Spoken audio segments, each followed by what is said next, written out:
We're going to start talking about bridges today. I feel that I know it's my passion, but I feel it's my forte. I just kind of feel that intuitively I'm drawn towards that subject matter. I have a tendency to see things very simplistically, and I want to share how I see things because a lot of times people ask me for advice and they want to know what goes on in my mind's eye when I'm photographing.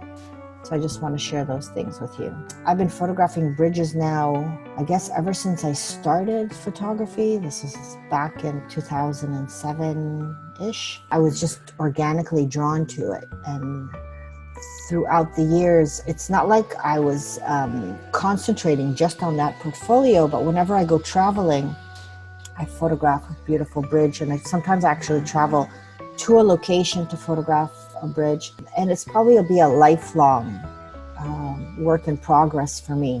I just love it. What I always recommend is have a vision sketch of the form of what you're seeing in your mind's eye, and I'm going to demonstrate what I mean by that, and then I'm going to talk about what is the relationship of light to the composition that you have. It's very, very important when you're photographing architectural photography to accentuate and exaggerate even the play of light.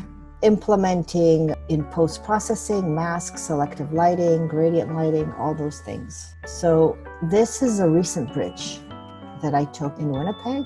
If anybody's from Winnipeg or has been to Winnipeg, they pretty much recognize it. It's at the Forks. And when I spoke here about first eliminate, then bring back relevant components. So this is what the bridge looked like before, okay?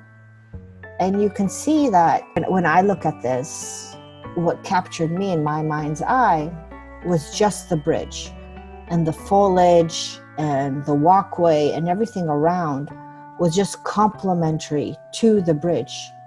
It wasn't supposed to be on the first row of my stage.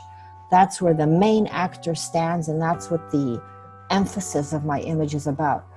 So it's very easy when you're, I don't want to say very easy, but when you are working in black and white, especially, it's much easier to hide into the background the irrelevant details.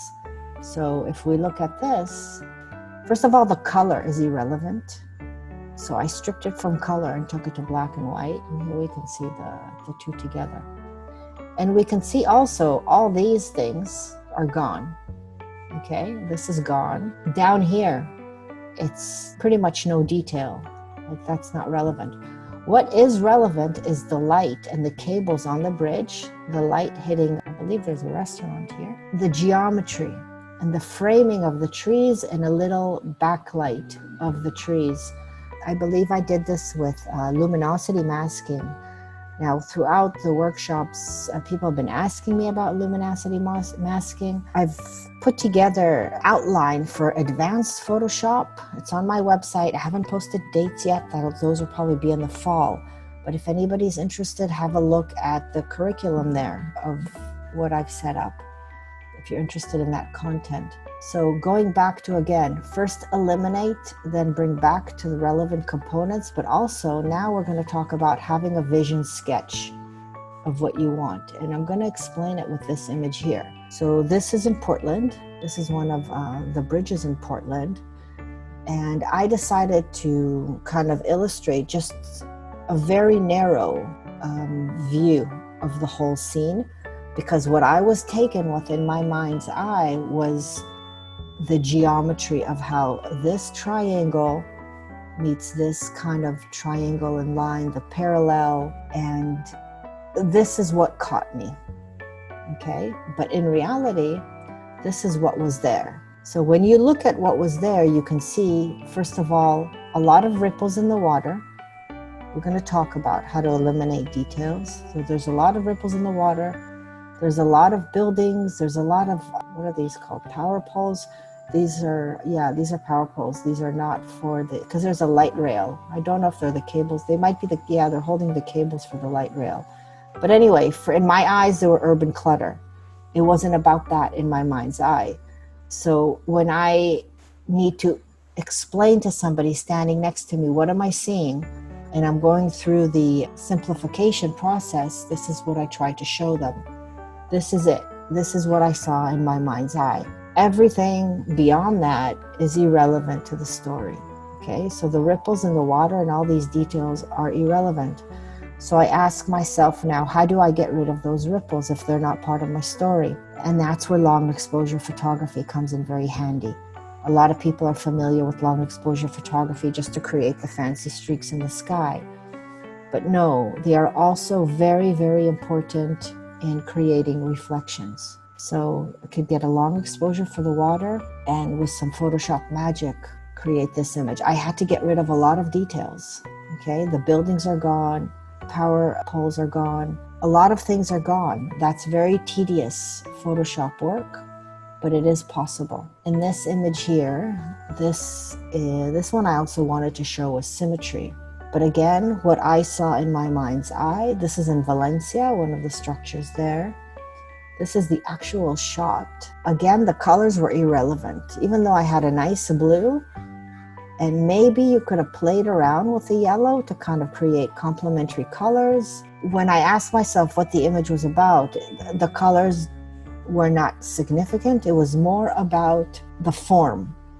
And this is what I saw in my mind's eye. So if I was to simplify it, this is what was going on. So I recommend when you're out shooting things, try to close your eyes and try to simplify this and try to create this vision in your mind's eye. And that'll be much easier afterwards when you're out to post-process something. And overall, after, again, some Photoshop magic, this is what happened. Another image, black and white. Bridges, I feel, come out very nice in black and white because you're celebrating form. You're not celebrating colors or texture. Sundial Bridge, this is the actual shot before. You can see a lot of vegetation. They were not relevant to me, so I took them out. This is what was important to me, if I was to simplify it in a diagram. And then the light, I saw this was very early morning sunrise, so I wanted to show light coming from the front to the back and from the back to the front, and that's what guided my post-processing. In this image here, the lines I was seeing in my mind's eye were this. Now, it's funny, I talk about symmetry, but here it's more figurative symmetry because I did a whole series with these three bridges in Holland, the Hoofddorp bridges, also by Santiago Calatrava. I'm a huge fan of his work. I did a series of three bridges, and all the bridges kind of showed the reflection of the bridge in the water. But here I used the traffic lines as a reflection. Okay? So in your mind's eye, I saw what it was I wanted to celebrate, what it was I wanted the image to be about. If I ask you, what is your image about? You need to know it's about geometry. Is it about the bridge framed by the trees? Is it about the urban clutter? Whatever it is, you need to know, and that's what you need to accentuate in your images. This is the Vasco da Gama Bridge. This is the longest bridge in Europe, at least it was when I took it. This was in around 2003. I think it was 2003. Yes, somewhere in that time. I wanted to show here passing waters and providing safe passage, so the stability of the bridge. Now this was also a long exposure shot. Luckily, I did not have any streaky skies because if I did, it would have stole the show from the bridge. I talk about that more extensively in long exposure. This is an image I haven't shown for a long time. I took it off my website. It used to be on my old website. This is one of the bridges in the Okanagan. If anybody's looking for travel destinations, this is one of the trestle bridges in the Kettle Valley Railroad track. It's a beautiful, you can either walk, it's quite a walk though. I recommend doing it on bicycles, just renting a bike and just doing the trail. You can go all the way from Kelowna to the Naramata. It connects that region. So this was a long exposure shot, just a beautiful kind of picturesque. Now here you can see the clouds are not moving much. So all it does, it diffuses a bit. Here, I wanted to accentuate two things, the reflection. Long exposure was mainly to create a clean sky, to get rid of details. I did accentuate the reflection. So I've been getting some questions. Cindy, do I have suggestions for researching shooting locations for shooting or accessing a particular bridge in advance? So yes and no. When I shot the sundial bridges, I actually saw a YouTube video called Angle of Inspiration. It was a special video done about documenting the whole process that went into building the bridge, because it was paid for by a foundation. So it was controversial, the bridge within the little town of Redding, California. It was very interesting for me personally to hear about the bridge. When I kind of go places now, I do try to look at photos on Google to see different angles.